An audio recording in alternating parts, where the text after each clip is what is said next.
Ma vie a été consacrée à qui? Par qui? Et pour quelle raison? Ce sont des questions qui viennent vers le Seigneur. Je ne sais pas quel problème te ronge.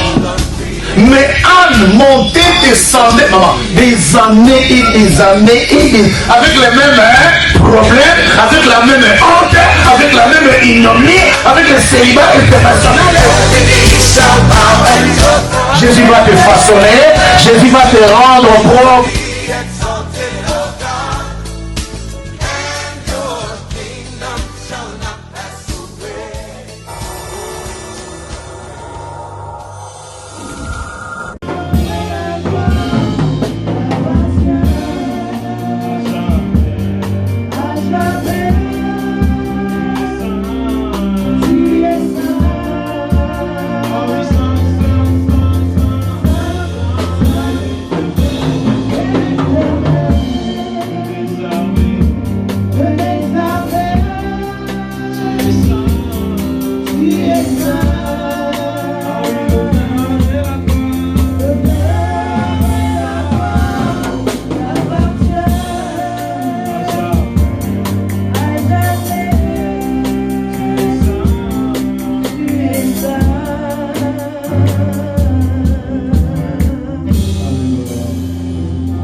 Mes fardeaux sur la croix, de me donner ta vie à toi, pécheur que suis-je. Jésus, Jésus, tu mérites les acclamations. Alléluia. Alléluia. Gloire à Jésus. Gloire à toi, Seigneur. Et j'ai entendu les saints dire un bon amen. Amen.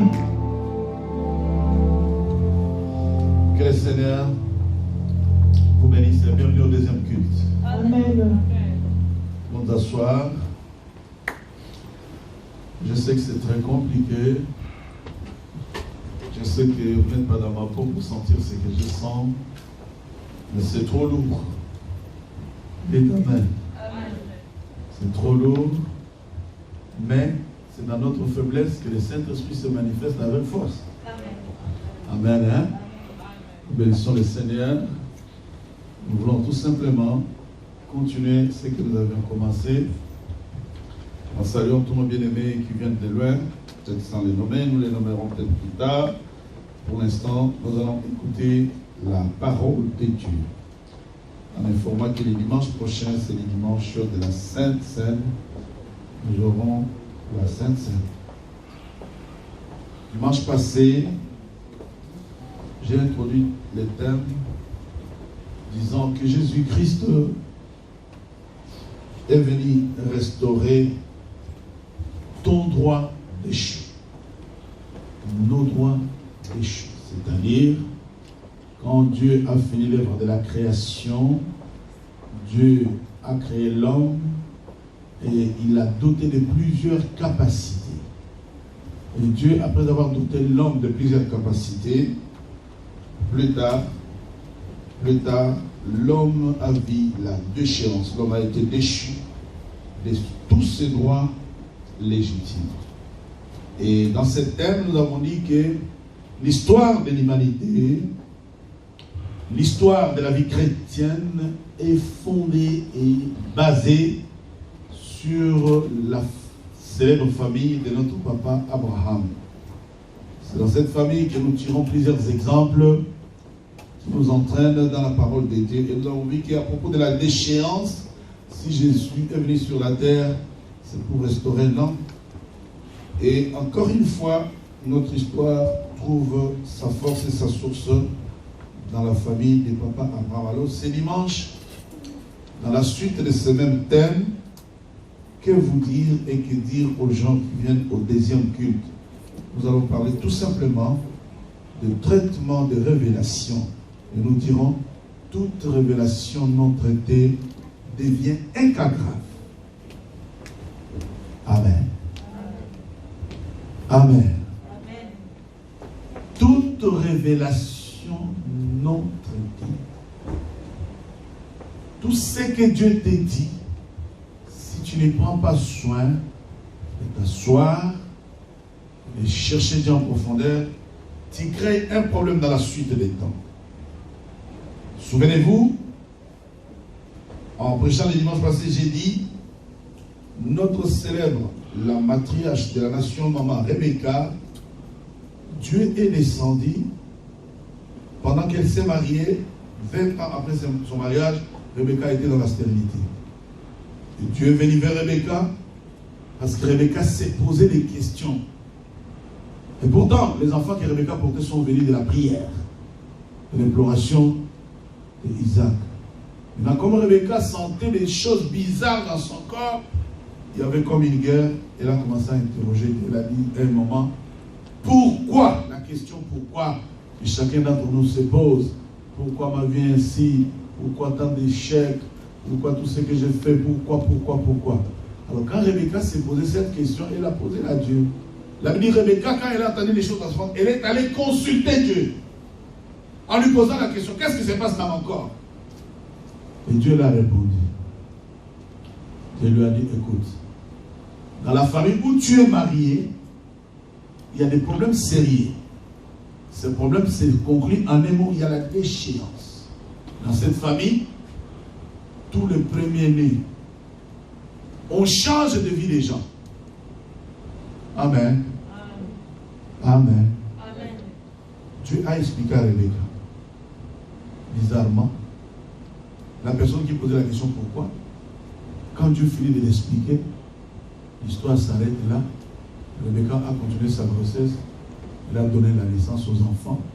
C'est là que tous les problèmes se sont enchaînés et se sont empirés. Amen. Hein? Alors donc pour rappel qu'on nous lise très rapidement Genèse chapitre 25 verset 23 et nous allons commencer la matière d'aujourd'hui. Donc Rebecca a reçu la révélation. Dans notre thème, toute révélation non traitée devient un cas grave. Vas-y. J'ai lu la parole de Dieu au nom de Jésus-Christ. Genèse 25, 23. Et l'Éternel lui dit, des nations sont dans ton ventre, et deux peuples se sépareront au sortir de tes entrailles. Un de ce peuple sera plus fort que l'autre, et le plus grand sera assujetti au plus petit. Parole de l'Éternel. Amen. Verset suivant. Le jour où elle devait accoucher, c'est tout. Tout bon d'asseoir. Amen. Acclame la parole de Dieu.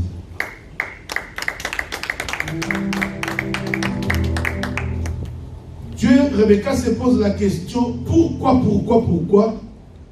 Dieu vient voir Rebecca avec une explication claire et clé. Dieu dit à Rebecca, il se passe que dans ton corps, il y a des nations.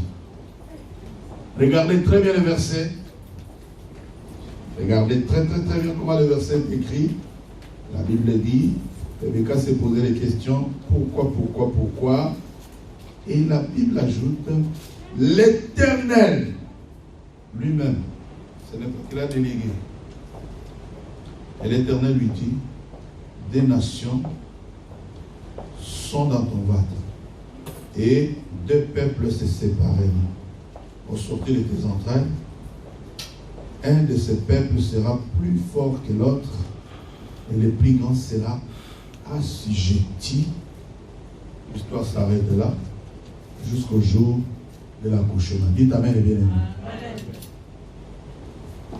Maintenant, souvenez-vous de l'histoire. Et Dieu avait décidé de détruire Sodome et Gomorrhe. Et l'ange de Dieu en mission, partant pour détruire Sodome et Gomorrhe. Quand ils ont livré la révélation à Abraham, Abraham n'a pas croisé les bras. Abraham a commencé à intercéder. Il a dit, Dieu, si tu vas dans une nation, tu trouves 100 personnes justes.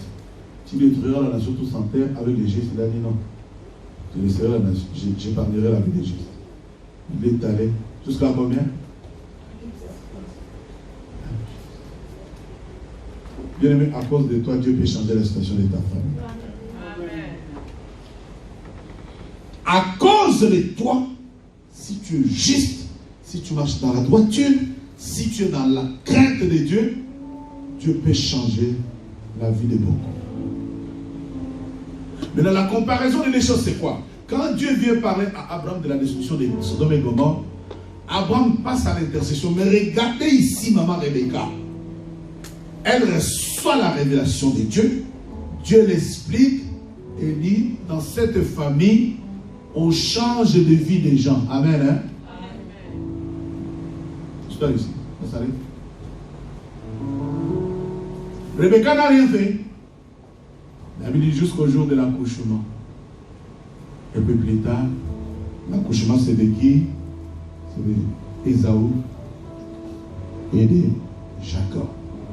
Donc, notre source d'inspiration sur de ce thème, toute révélation non traitée devient incarnée et encore basée et fondée sur cette famille. Dans la même famille, Ésaïe chapitre 40.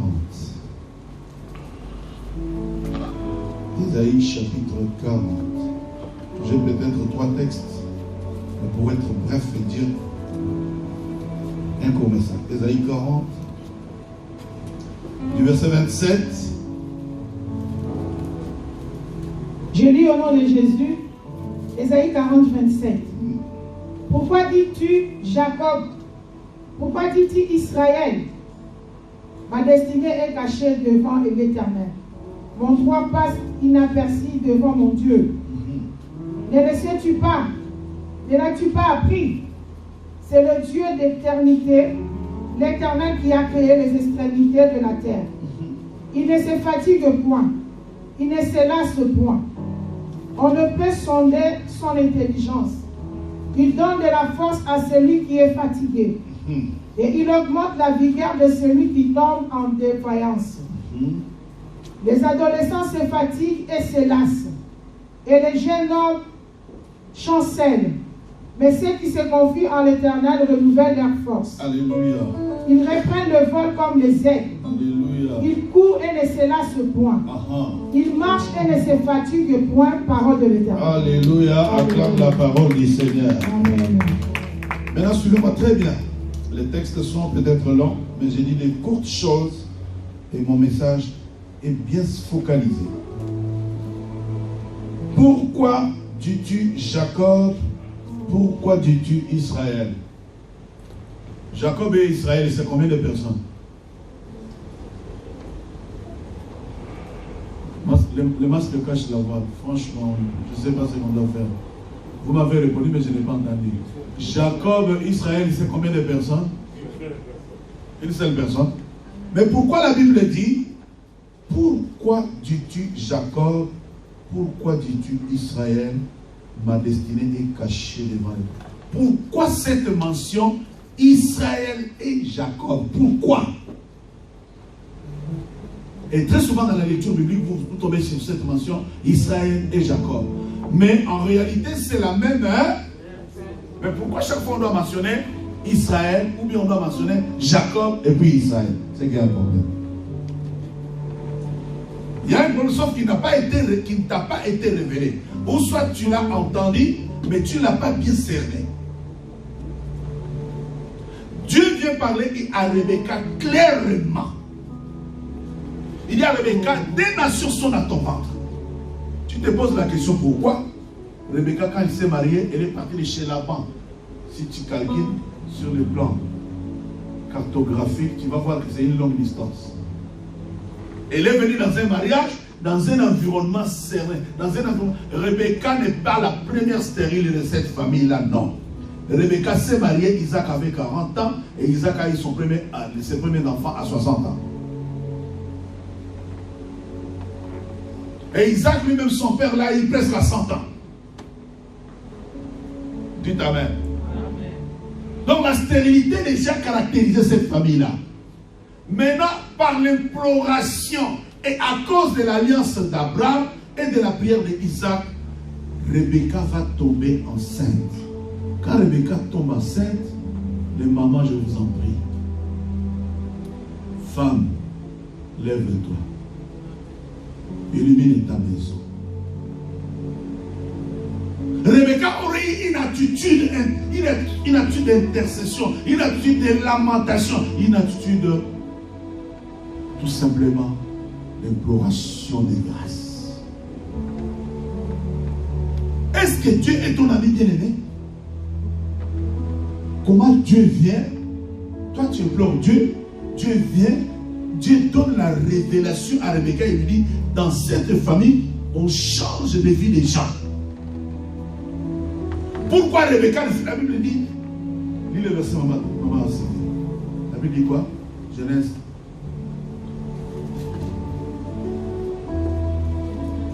Genèse 25, la Bible dit quoi?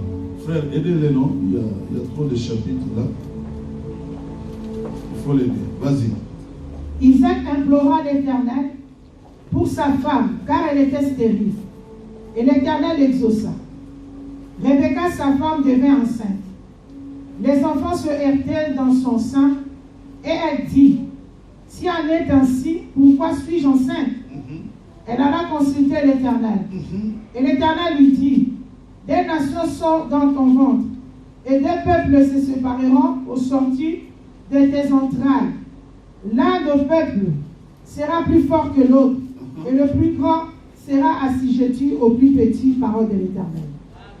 Lis la première phrase, le verset suivant. Le jour où elle devait accoucher s'accomplit, et voici. L'histoire s'arrête là. Amen. Le plus grand sera assujetti au plus petit. Point.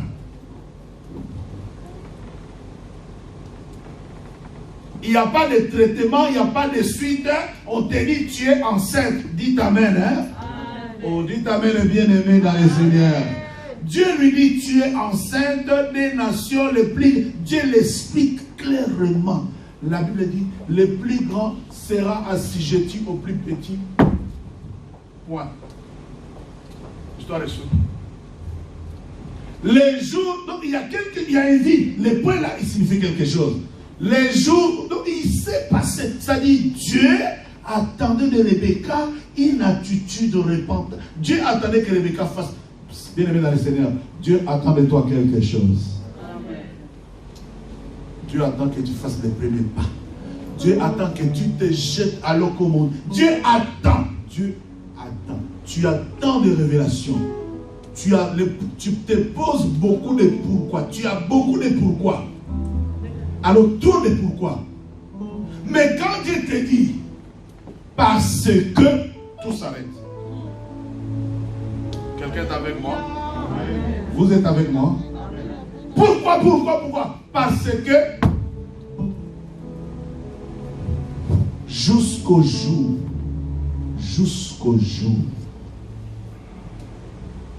n'attends pas jusqu'au jour. N'attends pas jusqu'au jour. Bouge-toi. Fais quelque chose. Bouscule les limites. Bouscule les limites. Dieu est venu expliquer à Rebecca et Dieu attendait. Quelle est ta réaction? Oh, quelle est ta réaction par rapport à tes révélations? Oh, quelle est ta réaction par rapport à ce que tu connais de ta famille? Regarde comment on a tripoté. Dieu est venu dire à Rebecca, Dieu ce n'est pas son ami. La même chose, la Bible dit, Dieu passait, il a dit à Abraham, je vais détruire Sodome et Gomorrhe. Abraham a dit, Dieu de compassion, Dieu de miséricorde, détruiras-tu les impies avec les justes? S'il y en a 100, Dieu lui a dit, à cause des 100, je les épargnerai la vie.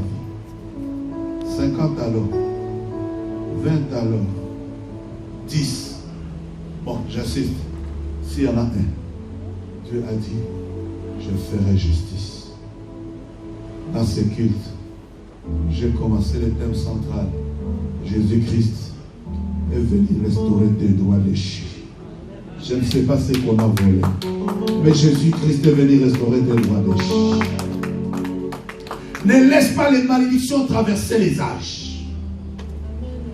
Ne laisse pas les événements te passer outre. Sinon, tes enfants, tes petits-enfants, tes arrière-petits-enfants souffriront.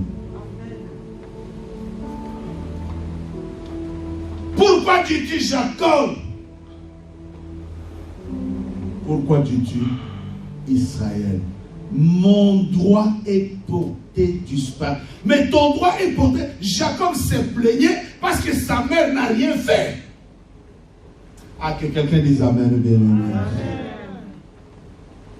La mère a reçu la révélation. La mère, Dieu est venu l'expliquer bouche à l'oreille. Dans cette famille, bien aimé, où nous sommes nés, où tu es né, nous entendons des histoires, mais nous n'en faisons rien. Amen. Nous entendons des histoires de familles. Nous connaissons les choses sur les familles. Nous savons ce qui a été fait, ce qui a été dit, comment on a tripatouillé, comment on a... Nous attendons des histoires. Rebecca a reçu de Dieu intégral. Elle s'est arrêtée là. Écoutez-moi très bien. Dieu ne fera pas ce que toi tu dois faire. Dieu fera sa part et toi tu as la part à faire. Pourquoi vous dites pas Amen et bien? Oh, même si les masques sont là, dites Amen et très bien, bien, bien. Dieu ne fera pas ton boulot. Oh, je dis à quelqu'un, le Seigneur ne fera pas ton job. Dans la matière de ta délivrance, il y a ce que tu dois faire et ce que tu dois faire. La question pourquoi, quand tu la poses à Dieu, Dieu te dira parce que. Mais si Dieu te dit parce que tu t'arrêtes, Dieu ne fera pas le reste. Si Rebecca, en tant que mère, mais je réalise les degrés, réalisez bien les degrés de la sorcellerie de cette famille.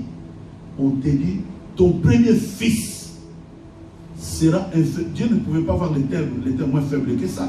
Il dit, 2 nations sortiront de toi, une dominera sur l'autre, le plus grand sera plus petit que l'autre, il sera assujetti. Tu fais rien, tu dors, tu te réveilles, tu attends l'accouchement. Quelqu'un est avec moi? Oh, vous êtes avec moi vraiment? Tu attends l'accouchement. Bien aimé, que fais-tu de tes révélations? Je répète, toute révélation non traitée laisse véhiculer la malédiction. Toute révélation non traitée empire les problèmes. En un mot, chaque révélation que tu ne traites pas fait que les cas deviennent très graves. Change d'attitude. Maintenant, je vais répondre à la question: pourquoi Jacob? Pourquoi Israël? Dieu dit d'abord quelque chose. J'ai choisi Abraham. Toutes ces histoires se passent dans la famille Abraham. J'ai choisi Abraham. Je l'ai mis à part pour qu'il enseigne à sa maison la droiture. Lis-moi ce verset. Quelqu'un doit l'entendre. Avant que je t'explique pourquoi Jacob, pourquoi Israël. Genèse 18, 17 dit quoi? Écoute ça. Je lis au nom de Jésus-Christ. Genèse 18, verset 17. Alors l'Éternel dit: cacherai-je à Abraham ce que je veux faire? Cacherai-je à mon serviteur ce que moi, Dieu, j'ai décidé de faire?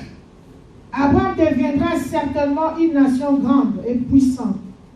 Et en lui seront bénies toutes les nations. En lui seront bénies toutes les nations de la terre.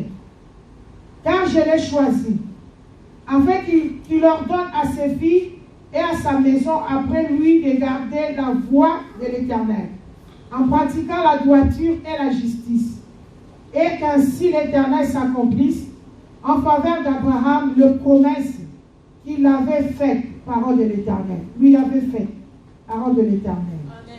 Car j'ai choisi Abraham, je l'ai choisi afin qu'il ordonne à ses fils et à sa maison, après lui, de garder la voie de l'Éternel en pratiquant la droiture et la justice, et qu'ainsi l'Éternel accomplisse en faveur d'Abraham les promesses qu'il lui avait fait. Point de suspense. Il y a 3 points. Dites Amen, hein? Amen. C'est-à-dire l'histoire n'est pas finie. Amen. Tout n'a pas été dit. Plusieurs promesses sont dans ta vie. Regardez bien la terminologie. Enfin.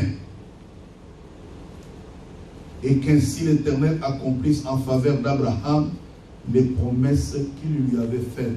Point. Il y a des choses, il y a des promesses que Dieu doit accomplir dans ta vie. Mais ça tarde. Pourquoi? Parce que, bien aimé, quelqu'un n'a pas fait le travail quelque part. Quelque part, quelqu'un n'a pas intercédé pour toi. Quelque part, quelqu'un n'a pas prié. Quelque part, quelqu'un n'a pas dit Dieu change, renverse. Quelque part, quelqu'un n'a pas fait ce qu'il devrait faire. Ça coince dans nos vies parce que Rebecca n'a pas intercédé, Rebecca n'a pas brisé, Rebecca n'a pas dit à Dieu, Dieu, mes enfants. Mais Dieu avait promis à la maison d'Abraham.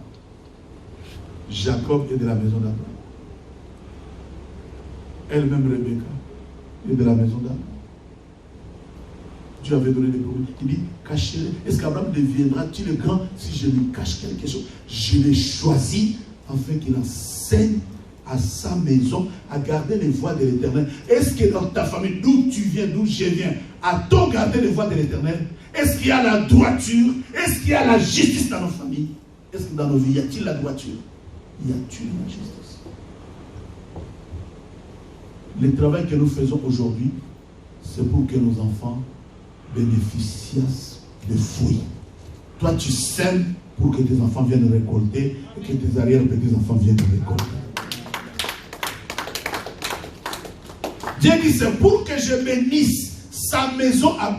Dieu est en train de regarder la terminologie. Il dit, car j'ai choisi enfin qu'il ordonne à sa maison et à ses fils, après lui. C'est-à-dire, ce que toi tu fais, c'est après toi. La prière que tu sèmes aujourd'hui, des fruits. Aïe, aïe, aïe, aïe, aïe, aïe, aïe. C'est après toi.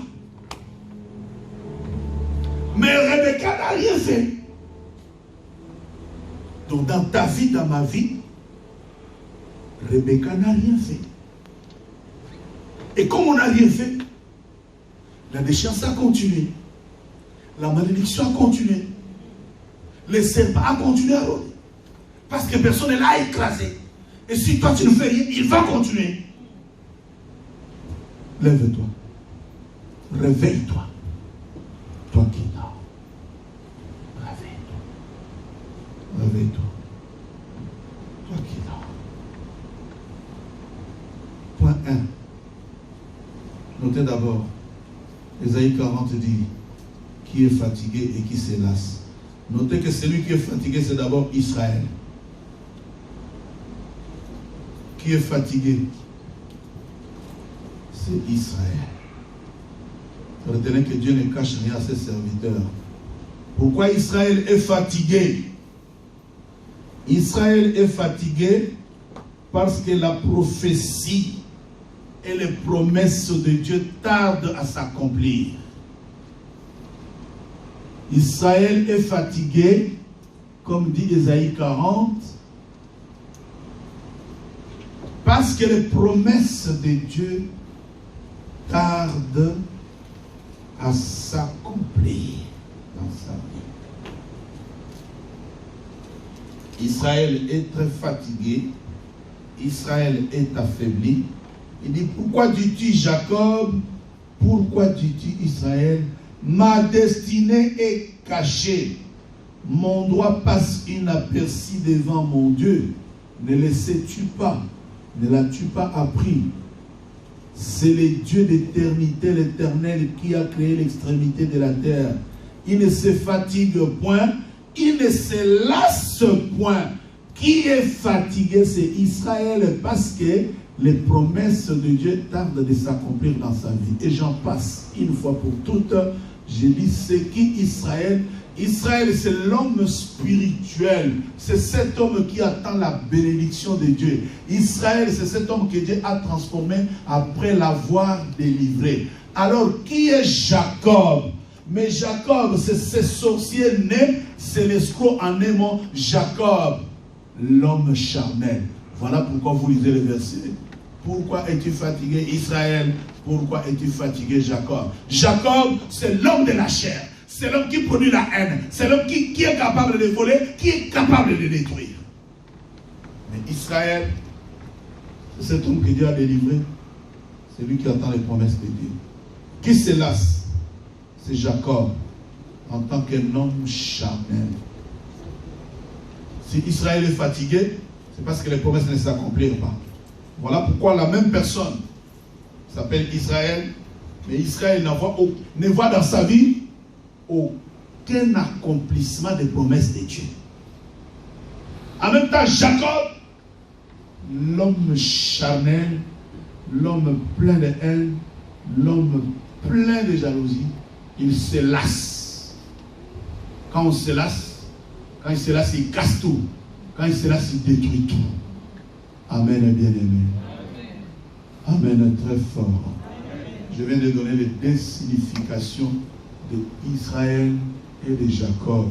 Pourquoi dis-tu Israël? Pourquoi dis-tu Jacob? Israël, c'est l'homme spirituel, c'est l'homme délivré, c'est l'homme qui attend l'accomplissement des promesses. Les promesses que Dieu avait dit à Abraham dans Genèse, il dit, cacherai-je quelque chose à Abraham? Abraham deviendra-t-il une grande nation? Certainement. Parce qu'Abraham enseignera à sa maison de garder la droiture après lui. Qui doit garder la droiture? C'est Israël. Mais apparemment, il y a quelqu'un qui se lasse dans la même personne. C'est Jacob. Je sais que devant moi, j'ai affaire à Israël, en même temps j'ai affaire à Jacob, c'est tout. Même si tu dis pas Amen, que les cieux disent Amen. Tu te lasses quand tu es charnel. Tu te lasses devant des situations. Tu te lasses. Mais tu es fatigué parce que ça tarde de venir. Pourquoi? Qui l'a fait tarder? Qui a fait tarder tes promesses? C'est Rebecca. Rebecca n'a pas traité les révélations. Rebecca n'a pas pris le temps de traiter les révélations. Dans la suite du temps, notez que Jacob, étant un homme, avait gardé de mauvais souvenirs dans sa chair. Jacob a gardé de mauvais souvenirs. Genèse. Aidez la sœur à lire, non? Pas beaucoup à lire. Sœur de lecture. Genèse chapitre 35, verset 21. Genèse 35, 21 dit quoi? Regardez ça. Regardez l'attitude de Jacob. Genèse 31, 25. Et 35, 21 plutôt. Vas-y, Rakara. Je lis au nom de Jésus. Israël partit et il dressa une tente au-delà de Midgad et d'Er. Pendant qu'Israël habitait cette contrée, Ruben alla coucher avec Bila, concubine de son père. Et Israël l'a pris. Les fils de Jacob étaient au nombre. Merci beaucoup. Et Israël l'a pris. Regardez encore dans cette même famille. Dans cette même famille, c'est encore une fois Israël, lui Jacob, qui apprend l'abomination de son fils. Alléluia. Le verset, regardez bien comment le verset là est écrit. Il a appris que son fils vient de commettre une abomination. Il dit rien. Il garde le silence. Alléluia. Il apprend que son fils vient de commettre une abomination. Il dit rien. Alors rien, ni en bien, ni en mal. Quelle attitude as-tu devant les problèmes, devant tes révélations? Non, posons-nous la question de savoir comment quelqu'un vient d'apprendre. Jacob, Israël, la même personne apprend que son fils a couché avec sa concubine. Ni à Kosola, il n'a même pas toussé. Il n'a rien. Regardez bien le verset, regardez bien votre verset. Point. Le verset se termine par un point à la ligne dont l'histoire s'est arrêtée là. Pendant qu'Israël habitait cette contrainte, Ruben alla coucher avec Bila, concubine de son père. Vous savez, quand je vais développer l'enseignement, vous allez voir ce que Jacob a fait de la naissance de l'enfant qui est né de Bila. Vous allez voir. Jacob, l'histoire, la famille d'Abraham, on n'a pas fini. Amen. Dites Amen, hein? Amen. Un jour, quand il se lève, il regarde les enfants qui sont nés de Bila, qui a couché avec son fils aîné. Il les maudit copieusement. Nous y reviendrons. Dites Amen. Amen. Oh, le Amen est bien. Amen. bien aimé dans le Seigneur, si tu ne fais rien, les générations souffriront après toi. Sa mère n'a pas prié. Il dit le plus grand sera assujetti au plus petit.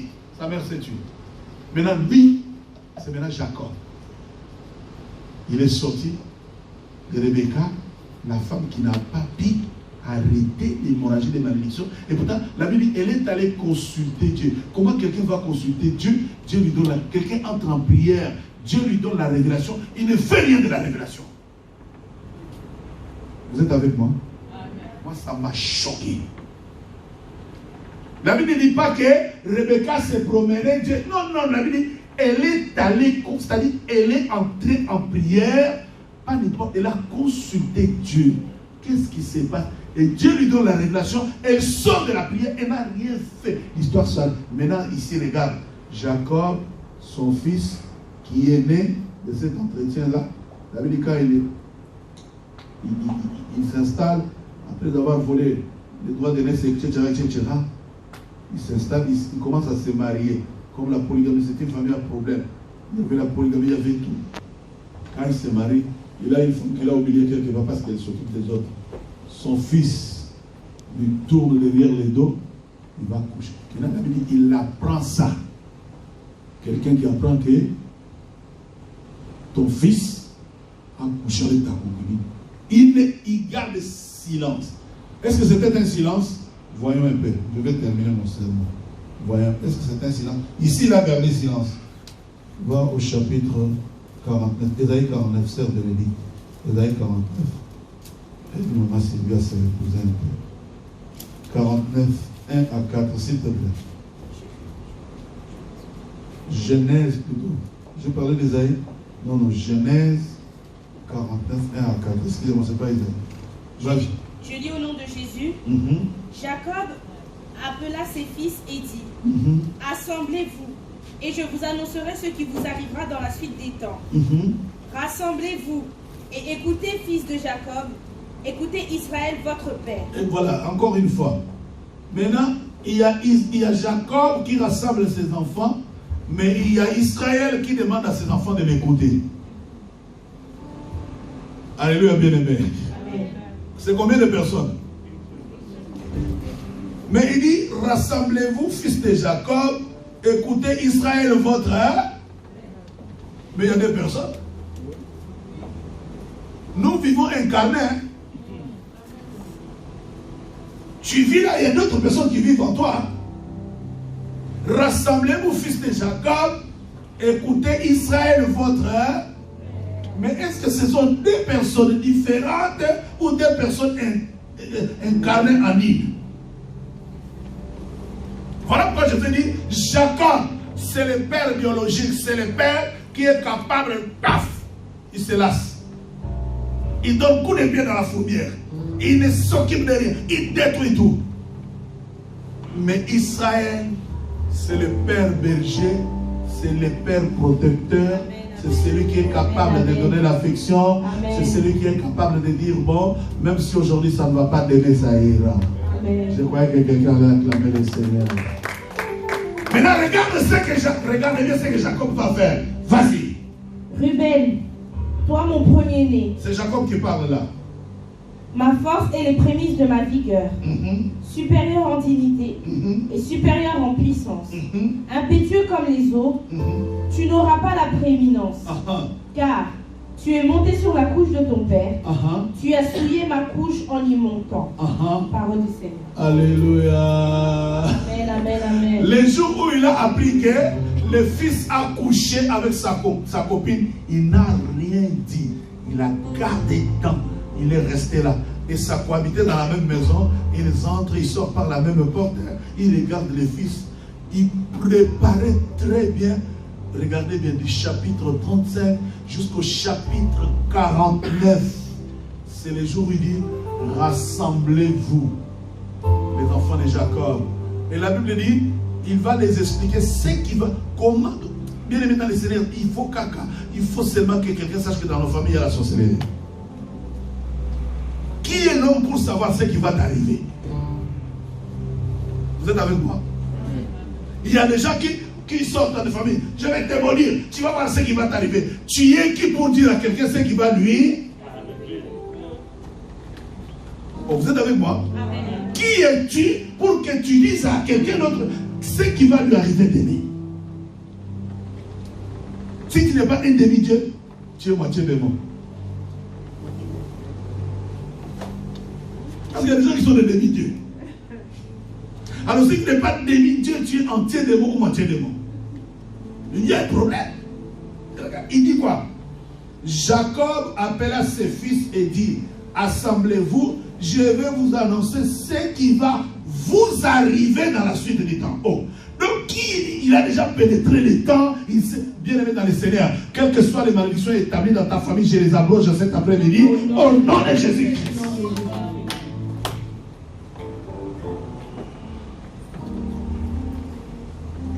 Et quand il commence, quand il prend la parole, il dit, rassemblez-vous et écoutez, fils de Jacob, écoutez, Israël, votre père.